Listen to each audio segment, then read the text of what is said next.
নমস্কার, আমি তনুশ্রী। আমার তনুশ্রী রেসিপিস চ্যানেলে সকলকে অনেক অনেক স্বাগত জানাই। আজ আমি এক ধরনের রান্না দেখাবো যেটা একদম নতুন, লাউ দিয়ে ডিমের ডালনা। এটা কিভাবে রান্না করব, কি কি উপকরণ লাগবে, তোমরা কিন্তু আমার এই ভিডিওটা যদি প্রথম থেকে শেষ পর্যন্ত দেখো তাহলেই বুঝতে পারবে। আর খেতে কিন্তু এটা দুর্দান্ত লাগে। গরম গরম ভাতে একদম এক থালা ভাত নিমিষেই খাওয়া হয়ে যাবে। আর যদি আমার এই ভিডিওটা ভালো লাগে তাহলে লাইক, কমেন্ট, শেয়ার করো। আর আমার পাশে থাকতে আমার চ্যানেলটা সাবস্ক্রাইব করে পাশে থাকা বেল আইকনটা প্রেস করে দিও। তাহলে কি হবে, আমার নতুন নতুন রান্নাগুলো সবার আগে তোমরা দেখতে পাবে। লাউ আর ডিমের ডালনা বানানোর জন্য যা যা নিয়েছি সেগুলো আমি আগে তোমাদের দেখিয়ে দিচ্ছি। লাউ নিয়েছি, এইভাবে কেটে বড় বড় করে কেটে রেখেছি পরিষ্কার করে। ছোলার ডাল নিয়েছি, ছোলার ডাল আমি 200 গ্রাম নিয়েছি।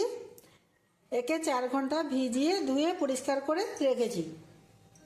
পেঁয়াজ কুচি, টমেটো কুচি, রসুন গ্রেট করে রেখেছি, আদা গ্রেট করে রেখেছি, কাশ্মীরি লঙ্কার গুঁড়ো, গোলমরিচ গুঁড়ো, নুন, ধনে, মৌরি আর জিরেকে গুঁড়ো করে রেখেছি, লাল লঙ্কার গুঁড়ো, হলুদ, কাসুরি মেথি, হিং, আর ফোড়নে দেব গোটা জিরে, গোটা লঙ্কা, তেজপাতা আর দারুচিনি, আর চিনি নিয়েছি মিষ্টির জন্য।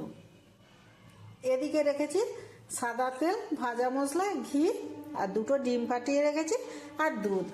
এই দিয়েই আমি আজকে বানাবো লাউ আর ডিমের ডালনা। তোমরা দেখতে থাকো আমি কেমনভাবে বানাই। এই রান্নাটা অসাধারণ লাগে, তোমরা একবার ট্রাই করো। আর কেমন লাগে আমাকে কমেন্টে বলো। চলো এবার তাহলে শুরু করি। 2টো ডিম যে ফেটিয়ে রেখেছিলাম তার ভেতরে দিয়ে দিলাম লবণ আর গোলমরিচ দিয়ে ভালো করে ফেটিয়ে নিচ্ছি।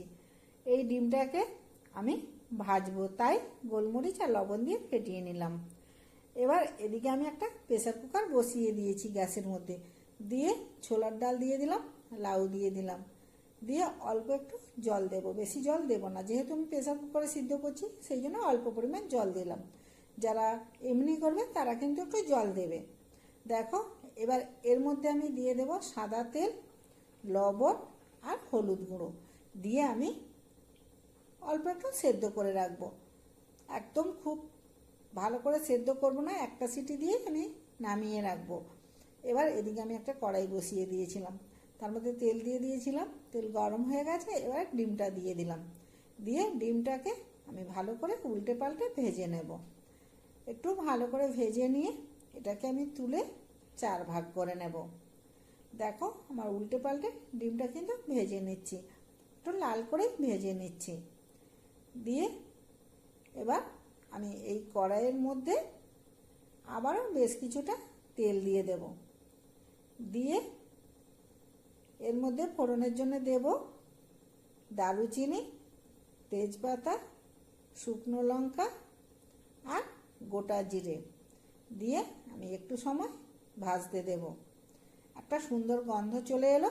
এবার দিয়ে দিলাম কাঁচা পেঁয়াজ, কুচানো কাঁচা পেঁয়াজ দিয়ে এবারে একটু ভাজা ভাজা করে নিলাম। এবার দিয়ে দিচ্ছি হিং।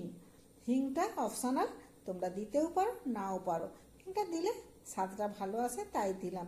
এবার গ্রেট করে রাখা আদা রসুন দিয়ে দিলাম। দিয়ে এখানে বলি, এখানে আমার ভিডিও ক্লিপটা নিতে ভুলে গেছিলাম, তাই এখানে কি কি দিয়েছি আমি বলে দিচ্ছি। যে গুঁড়ো মশলাগুলো আমি করে রেখেছিলাম সবটাই দিয়ে দিয়েছিলাম, আর টমেটো কুচিটাও দিয়ে দিয়েছিলাম। দিয়ে ভালো করে আমি কষিয়ে নিয়েছি। তারপরে দিলাম ভাজা মশলা আর কাসুরি মেথি দিয়ে একটু নাড়াচাড়া করে সেদ্ধ করা ডাল আর লাউটা আমি দিয়ে দিলাম।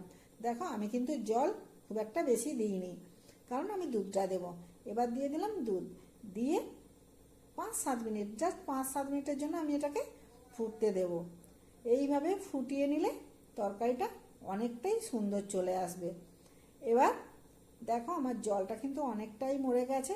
এবার আমি দিয়ে দেব ডিমটা যে আমি ভেজে রেখেছিলাম সেটা দিয়ে দেব। তার আগে দিয়ে দিলাম ভাজা মশলা, ভাজা মশলা বলতে পারো, গরম মশলাও বলতে পারো। এই গরম মশলা কিংবা ভাজা মশলার আমি ভিডিও দিয়ে রেখেছি আমার চ্যানেলে, তোমরা দেখে নিতে পারো। এবার আমি ডিমগুলো দিয়ে দিলাম, দিয়ে হালকা হাতে আমি এটাকে নাড়াচাড়া করে দেবো, নাহলে ডিমগুলো কেটে যেতে পারে, ছোট ছোট হয়ে যেতে পারে। এটা বড় থাকলে দেখতে সুন্দর লাগে। দেখো আমার কিন্তু একদম মাখা মাখা হয়ে গেছে। এইভাবে রান্নাটা কিন্তু করে নিতে হবে। টেস্টটা দেখবে দুর্দান্ত লাগে। ভাত, রুটি, লুচি একদম মানে সবের সাথে এই রান্নাটা খাওয়া যাবে। এবার আমি সব শেষে দিয়ে দিলাম ঘি। ঘিটা তোমরা দিতেও পারো, নাও পারো। তিলের টেস্টটা অনেকটাই ভালো আসে। যারা খাও না, নাও দিতে পারো। এবার গ্যাসটা আমি বন্ধ